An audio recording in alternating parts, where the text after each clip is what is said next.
Good morning students. चलो आज का टॉपिक शुरू करते हैं। लास्ट टॉपिक तक अपन ने मेल गैमेटोफाइट की पूरी स्ट्रक्चर अपन देख चुके हैं, फॉर्मेशन देख चुके हैं, उसका बनना और उसकी डेवलपमेंट देख चुके हैं। ठीक है, तो जब फर्स्ट अपन ने स्टार्ट किया था फ्लावर की स्ट्रक्चर के साथ, तो फ्लावर के अंदर अपन ने दो स्ट्रक्चर देखी थी मेनली जो रिप्रोडक्शन में हेल्प करती हैं। तो एक तो मेल गैमेटोफाइट था जो कि अपन कंप्लीट कर चुके हैं। अब अपन स्टार्ट करेंगे आज की डेट पे फीमेल रिप्रोडक्टिव ऑर्गन्स, मादा जनन तंत्र को। ठीक है, तो फीमेल रिप्रोडक्टिव ऑर्गन में थोड़ा सा पीछे का रिपीट कर लो कि अपन ने दो बात की थी। एक तो जो मेल रिप्रोडक्टिव ऑर्गन है वो तो क्या कहलाता था अपना एंड्रोशियम, और जो फीमेल रिप्रोडक्टिव ऑर्गन है वो अपना क्या कहलाता है गाइनेशियम। ठीक है, उसके बाद में मैंने आपको थोड़ा सा डायग्राम बना के बताया था कि इस तरह की जो स्ट्रक्चर अपन को देखने को मिलेगी, ये वाली, ये जो मैं पोलन ट्यूब बना देती हूँ और इसके बाद में ये स्वेलोन सा रीजन बनाया था मैंने इसके अंदर इस अकॉर्डिंग। ठीक है, ये वाली स्ट्रक्चर बनाई थी अपन ने। तो ये stigma, that style and this is ovary. ठीक है, ये तीन पार्ट्स अब मैंने आपको फर्स्ट फ्लावर के स्ट्रक्चर के अंदर आइडेंटिफाई करवाया था। ठीक है, तो बस अपन को अब क्या करना है, इसी की इंटरनल स्ट्रक्चर, इसका फॉर्मेशन, इसका डेवलपमेंट, ये सब देखना है। बेसिक अपना जो स्ट्रक्चर है वो ये है। ठीक है, तो देखो ये जो है, ये एंजियोस्पर्म की जो फीमेल रिप्रोडक्टिव ऑर्गन है वो क्या कहलाता है गाइनेशियम, और इसके सिंगल यूनिट को अपन क्या कहेंगे, कार्पल कहते हैं। यानी कि पूरा ये जो कंप्लीट स्ट्रक्चर है, ठीक है, ये जो कंप्लीट स्ट्रक्चर है ये कार्पल कहलाता है। और कार्पल को अपन तीन पार्ट्स में डिवाइड करते हैं, स्टिग्मा, स्टाइल एंड ओवरी। ठीक है, ये अंडाशय, ये वर्तिका और ये वर्तिकाग्र। देखो फर्स्ट पार्ट अंडाशय जो कि स्पेलोन रीजन आपको नीचे की तरफ नजर आएगा, जो कि अपने नीचे जो स्टॉक होता है उसकी हेल्प से ये लगा हुआ रहता है। उसके बाद में ये ट्यूबुलर स्ट्रक्चर है, ये अपनी स्टाइल कहलाती है, वर्तिकाग्र कहलाती है। और इसके ऊपर का ये जो पार्ट है ये अलग अलग फ्लावर्स में अलग अलग टाइप का होता है, ये स्टिग्मा कहलाता है। इनका मेन फंक्शन क्या है, ये किस किस काम में आती है, तो देखो स्टार्ट करते हैं अपन। तो कार्पल, ये जो कंप्लीट है कार्पल का वो पार्ट जो हेड पर होता है और पोलन ग्रेन को रिसीव करता है वो क्या कहलाएगा, स्टिग्मा कहलाता है। यानी कार्पल का ये पूरा कंप्लीट कार्पल है, कार्पल का वो वाला पार्ट जो कि हेड रीजन पे है, सबसे ऊपर की तरफ है, उस उसको क्या कहते हैं, स्टिग्मा। ये जो थर्ड वन पार्ट मैंने बनाया हुआ है ये क्या कहलाएगा, स्टिग्मा। स्टिग्मा का बेसिक फंक्शन क्या है, पोलन ग्रेन्स को रिसीव करना है। यानी पॉलिनेशन जब होगा तो पॉलिनेशन से के थ्रू जो भी पोलन ग्रेन्स वहाँ आएंगे उन सबको रिसीव करने का काम कौन करेगी, स्टिग्मा करवाएगी। ठीक है, तो स्टिग्मा को ओवरी से कनेक्ट करने वाली स्ट्रक्चर को अपन क्या कहते हैं, स्टाइल। ये हो गई स्टिग्मा, ये हो गई ओवरी। तो इन दोनों स्ट्रक्चर्स को आपस में ये स्ट्रक्चर कनेक्ट करवा रही है, इसको अपन क्या कहेंगे, स्टाइल। स्टिग्मा को ओवरी से कनेक्ट करने वाली स्ट्रक्चर को क्या कहते हैं, वर्तिका या फिर स्टाइल। देन मेन जो पार्ट है वो है इस कार्पल का, ये सबसे मेन पार्ट है स्वेलोन रीजन। ये स्वेलोन, ये फूला हुआ सा भाग आपको दिख रहा होगा, तो ये स्वेलोन रीजन जो है ये कहलाती है ओवरी या अंडाशय। इसके अंदर इंपॉर्टेंट पार्ट है ओवल, यानी कि बीजांड का। ये जो छोटी छोटी सी स्ट्रक्चर्स ये हैं, ये ओवल्स हैं। ठीक है, इनको अपन कहेंगे बीजांड। और इन्हीं को जहाँ बीजांड बनते हैं, जहाँ ओवल बनता है, उसी को अपन मेगास्पोर कहते हैं। मेगास्पोरेंजियम के अंदर ये बनता है। रिमेम्बर अगेन, जब हमने पोलन ग्रेन की बात की थी उसको अपन ने कहा था माइक्रोस्पोर, और इसका फॉर्मेशन कहाँ हुआ था, माइक्रोस्पोरेंजिया। उसी के जस्ट अपोजिट ये क्या कहलाएंगे, मेगास्पोर। और मेगास्पोर का फॉर्मेशन कहाँ होता है, मेगास्पोरेंजिया के अंदर। ठीक है, अब आगे देखो ओव्यूल।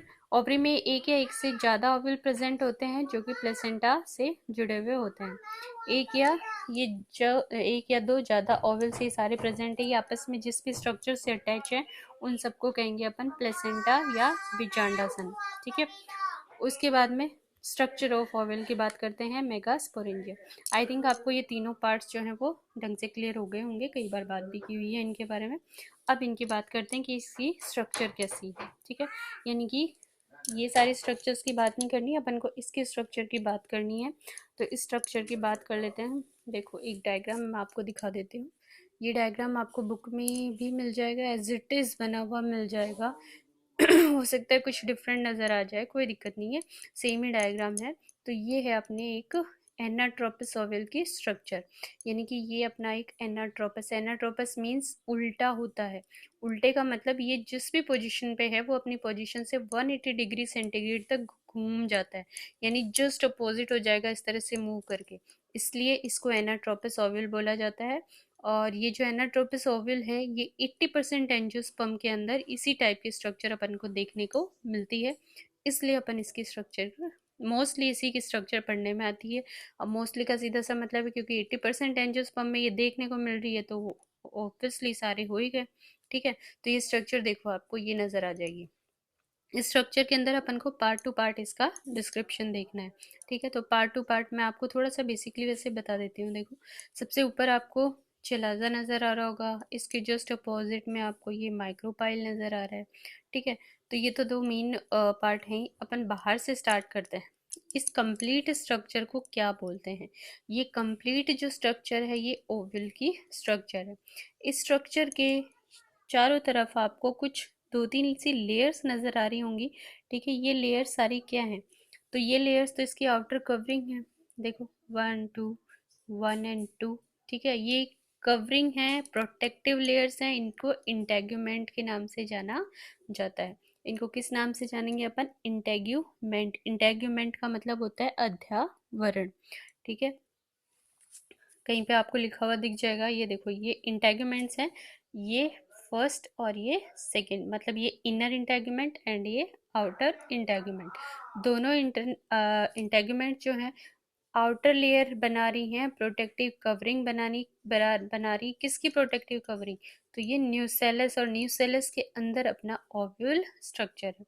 ये तो इंटेग्यूमेंट्स हैं, ये न्यूसेलस का पार्ट है। इस न्यूसेलस के अंदर की तरफ क्या है? अपने ओव्यूल है। ठीक है, ये जो कंप्लीट है अपना, ये क्या हो जाएगा? ओव्यूल की स्ट्रक्चर। इसको प्रोटेक्शन देने के लिए इंटेगुमेंट्स यहाँ प्रेजेंट होती हैं। ठीक है, अब जिस जगह पे इंटेगुमेंट प्रेजेंट नहीं है वहाँ पर चिलाजा है। नीचे की तरफ देखो, यहाँ पर भी इंटेगुमेंट प्रेजेंट नहीं है, इसको माइक्रोपाइल बोला जाता है। अब ठीक है, ये तो आउटर रीजन्स की बात है। यहाँ आओ, देखो आउटर रीजन में कुछ और पार्ट है। जिस भी यहाँ पे ये ओवल स्ट्रक्चर टिकी हुई रहती है उसको फिनिकल या बिजॉन्ड व्रंत बोला जाएगा। ठीक है, और इसी के अंदर एक वेस्कुलर स्टैंड्स होते हैं, सवन रज्जु होते हैं। ये क्या करते हैं? ये फिनिकल जो है एक तरह से मान लो प्लेसेंटा लाइक स्ट्रक्चर होती है, और प्लेसेंटा का क्या फंक्शन होता है? जो एम्ब्रियो है उसको न्यूट्रिशन प्रोवाइड करना है। तो ये वेस्कुलर स्टैंड जो होता है ये इससे उस न्यूट्रिशन को रिसीव करने का काम करेगा। ठीक है, उसके बाद में देखो, ये हल्की नुकीली सी स्ट्रक्चर आपको निकली हुई दिखेगी। ये स्ट्रक्चर क्या है? हाइलम है। क्या कहलाएगी? हाइलम, जिसको नाभिक भी बोला जाता है। और इसके जस्ट ऊपर ये आपको डार्क सी स्ट्रक्चर जो अंदर तक आगे की तरफ बढ़ रही है इंटेगुमेंट्स के साथ साथ, ये रेफे कहलाती है। ये क्या कहलाएगी? रेफे। ठीक है, तो ये आउटर स्ट्रक्चर्स की बात है। इंटरनल स्ट्रक्चर की बात ये है। अपन इसको एक बार मैं आपको दिखा देती हूँ सारा का सारा। देखो, स्टार्टिंग से बात करते हैं तो पार्ट्स की बात देखो। ओवल जो है एक एग शेप्ड और वाइट कलर की स्ट्रक्चर होती है। ओवल कैसी है? एक एग शेप्ड और वाइट कलर की स्ट्रक्चर। इसका फर्स्ट जो पार्ट है वो है बिजांड व्रंत फेनिकल। देखो, मैंने आपको डायग्राम में दिखा दिया था, तो ये है फेनिकल। ठीक है, ये वाली स्ट्रक्चर। इसका मेन क्या फंक्शन है? ओवल का स्टॉक है। ठीक है, जिससे ओवल प्लेसेंटा से जुड़ा हुआ रहता है।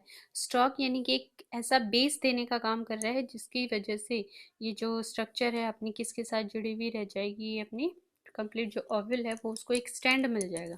ठीक है, प्लस ऊपर की तरफ वेस्कुलर स्टैंड्स के बारे में मैंने आपको बताया था। ये प्लेसेंटा से न्यूट्रिशन को रिसीव करके करके ओवल को अवेलेबल करवाने का काम करते हैं। ठीक है, साथ साथ इनको नोट करते चले जाना, नोट करके रखोगे तभी याद रहेगा। ठीक है, देन नेक्स्ट आते हैं अपन। देखो, फिनेकल से प्लेसेंटा, फिनेकल जो है जिसकी बात अपन ये वेस्कुलर स्टैंड की कर रहे हैं, तो फेनिकल में प्लेसेंटा से न्यूट्रिशन लेने के लिए वेस्कुलर स्टैंड सवन रज्जु पाया जाता है। ये कई बार क्वेश्चन मेनली पीएमटी वगैरह में पूछा जाता है कि ये न्यूट्रिशन कौन खींचता है, कौन रिसीव करता है? तो ये क्या है? वेस्कुलर स्ट्रैंड्स हैं। ठीक है, जो कि प्लेसेंटा से न्यूट्रिशन रिसीव करके ओवल को अवेलेबल करवाएंगे। उसके बाद में रेफे की स्ट्रक्चर है। ये कंप्लीट क्या है? रेफे, जो डार्क सी स्ट्रक्चर आपको दिख रही है, इसको हिंदी में संधि रज्जु भी बोला जाता है, उभार भी बोल देते हैं, रेखा भी बोल देते हैं। ये हाइलम से ऊपर की ओर फेनेकल यानी बीजांड ग्रंथि की एक्स्ट्रा ग्रोथ है। ठीक है, ये कैसी ग्रोथ है? एक्स्ट्रा ग्रोथ है, मतलब कि कोई भी स्ट्रक्चर जब जरूरत से ज़्यादा बढ़ जाती है तो उसको एक्स्ट्रा ग्रोथ बोलते हैं। तो ये रेफे कैसी है? एक्स्ट्रा ग्रोथ है। देखो ऊपर की तरफ बढ़ती है, चली जा रही है। सॉरी। उसके बाद में अपन हाइलम की बात कर रहे हैं, नाभिका। ये हाइलम, ये वाली स्ट्रक्चर, ठीक है, ये नाभिका। ओवल की मेन बॉडी हाइलम से, हाइलम के जिस एरिया से जुड़ी हुई होती है, मेन बॉडी हाइलम से जिस एरिया के साथ, ये मेन बॉडी है, ठीक है, और ये हाइलम के इस एरिया के साथ, ये इस पार्ट से जुड़ी हुई होती है, तो इसको नाभिक या हाइलम बोला जाता है। उसके बाद में अपना और जो पार्ट है, ये कंप्लीट पार्ट की बात करेंगे, ये क्या है? न्यूसेलस है। ठीक है, न्यूसेलस यानी बीजांड काय, यही अपना मेन ऑर्गन है। बाकी तो आउटर स्ट्रक्चर्स थी जो कि एक तरह से सपोर्टिव लेयर्स होती हैं। तो देखो बीजांड काय न्यूट्रिशन टिश्यू है, ये पोषक ऊतक है, यानी कि ये सारा का सारा, ये जो इतना खुला हुआ पार्ट आपको दिख रहा है, ये सारा का सारा न्यूट्रिशन है जो कि इस ओवल को प्रोवाइड करवाया जाएगा जब तक इसका डेवलपमेंट नहीं हो जाता। बीजांड काय जो है अपन उसको कई पार्ट्स में डिवाइड कर सकते हैं, जैसे कि on the basis of nucellus, इसकी प्रेजेंस के बिहाफ पे अपन इसको दो पार्ट्स में डिवाइड करते हैं। फर्स्ट है देखो स्थूल बीजांड काय, जिसको क्रेसिन्यूसेलिएट ओवल भी बोला जाता है, और दूसरा है तनु बीजांड काय, बीजांड जिसको टेन्यून्यूक्लिएटेड ओवल बोला जाता है। स्थूल बीजांड काय में सीधा सा मतलब है कि जो स्थूल है, यानी जो क्रेसिन्यूसेलिएट है, इसमें इसका न्यूसेलस का जो अमाउंट है, ये जो पूरा भरा हुआ पार्ट है, ये ज़्यादा होता है, जबकि जो टेनो न्यूसेलेट है, जो तनु बीजांड का है, उसमें ये न्यूसेलस का पार्ट थोड़ा कम हो जाता है। स्थूल के अंदर तो क्या हो जाएगा, ये एक्स्ट्रा मटेरियल है, ये बहुत ज़्यादा भरा हुआ आपको नज़र आएगा, और ये वाला जो सेकंड पार्ट अपन ने की थी तनु की, उसके अंदर ये न्यूसेलस का पार्ट कम होता है। तो इस तरह से करके अपन बीजांड काय के हिसाब से इसको दो पार्ट में डिवाइड कर देते हैं। ठीक है, नेक्स्ट देखो, इसको नोट करना है आपको, अपनी कॉपी में अच्छे से नोट करते हुए चलना है। ठीक है, नेक्स्ट देखो, उसके बाद में अपन बात करते हैं एम्ब्रियो सेक की। अब है अपना मेन ये पार्ट, स्ट्रक्चर देखो एक बार दोबारा, ये जो पार्ट है अंदर वाला, ये न्यूसेलस हो गया, ये सारे आउटर पार्ट्स हो गए, ये जो पार्ट है अपना, ये क्या है? अपना एम्ब्रियो सेक है। अब यहाँ मेन जो फंक्शंस हैं ये होने यहाँ पे है। एम्ब्रियो सेक की स्ट्रक्चर देखें तो एम्ब्रियो सेक जो है स्पेशली देखो 7 सेल्ड 8 न्यूक्लिएटेड कंडीशन इसमें होती है। ओवल में फीमेल गैमेटोफाइट है ये, कि जो कि ओवल के अंदर धसा हुआ रहता है। इसका ये जो मीन है, ये बहुत इंपॉर्टेंट लाइन है, वेरी इंपॉर्टेंट लाइन। 7 7 कोशिकीय और 8 केंद्रकीय, 8 न्यूक्लिएटेड का मतलब ये है कि इसके अंदर टोटल 7 कोशिकाएं हैं, 7 सेल्स हैं, और इन 7 सेल्स में अपन को पता है हर एक सेल में एक ही न्यूक्लियस होता है, तो फिर यहाँ पर 8 कैसे हो गए? 8 केंद्र की कैसे बनी ये? तो इसको काउंट करके देख लो, 1 2 3 4 5 6 और 7, ये तो हो गए 7 सेल्स होगी। अब सेल्स में आपको 8 न्यूक्लियस कहाँ नजर आ रहे हैं? तो काउंट कर लो वापस, 3 यहाँ दिख रही हैं, 1 2 3 हैं, 4 5 एंड 6 भी हैं, लेकिन ये देखो इधर 2 हैं, ये पोलर न्यूक्लियाई। देखो इस डायग्राम में बात करें तो ये 2 पोलर न्यूक्लियाई, 2 ध्रुवीय केंद्रक हैं। ठीक है, ये कैसे हैं? 2 ध्रुवीय केंद्रक हैं। उसके बाद में पिछले डायग्राम में ये पूरा पार्ट बना हुआ है, वैसे ही बता देती हूँ। ये जो 3 सेल्स हैं, ये जो है एंटीपोडल सेल्स कहलाती हैं। ठीक है, ये क्या कहलाएंगी? Antipodal cells. ये बीच में जो बड़ी सेल अपन को नजर आ रही है, ये है मेन एग सेल। ठीक है, एग सेल।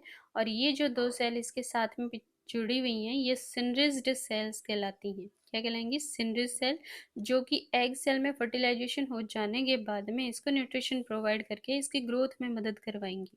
ठीक है, तो ये तो हो गई एंटीपोडल, 3 एंटीपोडल सेल्स, ये एक egg cell, 2 synergid cell, total 6, and 1 polar nuclei.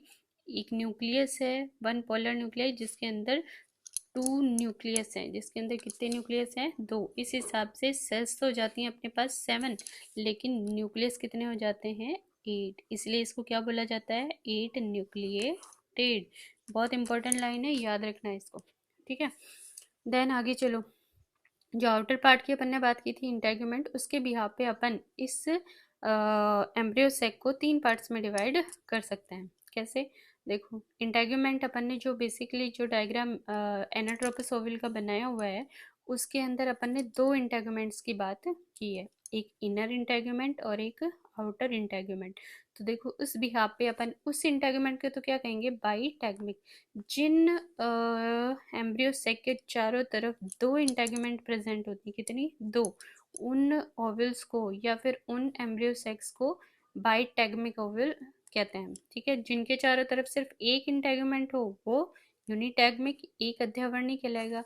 और जिनके चारों तरफ हो ही नहीं, कोई इंटेगुमेंट प्रेजेंट नहीं हो, तो वो क्या कहलाएगा, ए टैगमिक, ए अध्यावरणी। ठीक है, ये 3 जो पार्ट हैं ये बेसिक पार्ट है। इसके बाद में देखो, कभी कभी ऐसी कंडीशन भी बन जाती है कि 3 इंटेगुमेंट्स भी देखने को मिल जाती है, इसको ट्राइटैगमिक बोला जाता है। और इस ट्राइटैगमिक कंडीशन को, जो तीसरी इंटेगुमेंट होती है, उसको एरिल नाम दिया जाता है। ये भी बहुत इंपॉर्टेंट स्ट्रक्चर है, जैसे ब्लैक पेपर वगैरह के अंदर ये देखने को अपन को मिलती है। ठीक है, उसके बाद में शुरुआत में मैंने माइक्रोपाइल और चिलाजा की बात की थी। तो माइक्रोपाइल जिसके अंदर इंटेगुमेंट एब्सेंट होती है, माइक्रोपाइल वो रीजन है जहाँ पे इंटेगुमेंट नहीं मिलती, और वो रीजन है जहाँ से पोलन ट्यूब की एंट्री होगी। पोलन ट्यूब की एंट्री होने का मतलब है फर्टिलाइजेशन जब होगा तो जो मेल गैमेट्स हैं वो इस पार्ट से एंटर करेंगे। ठीक है, चिलाजा माइक्रोपाइल का जस्ट अपोजिट पार्ट होता है। ठीक है, इसके बाद में देखो, आपको एक बार दोबारा रिवाइज करवा देती हूँ मैं। ये चला जा, ये माइक्रोपाइल। ठीक है,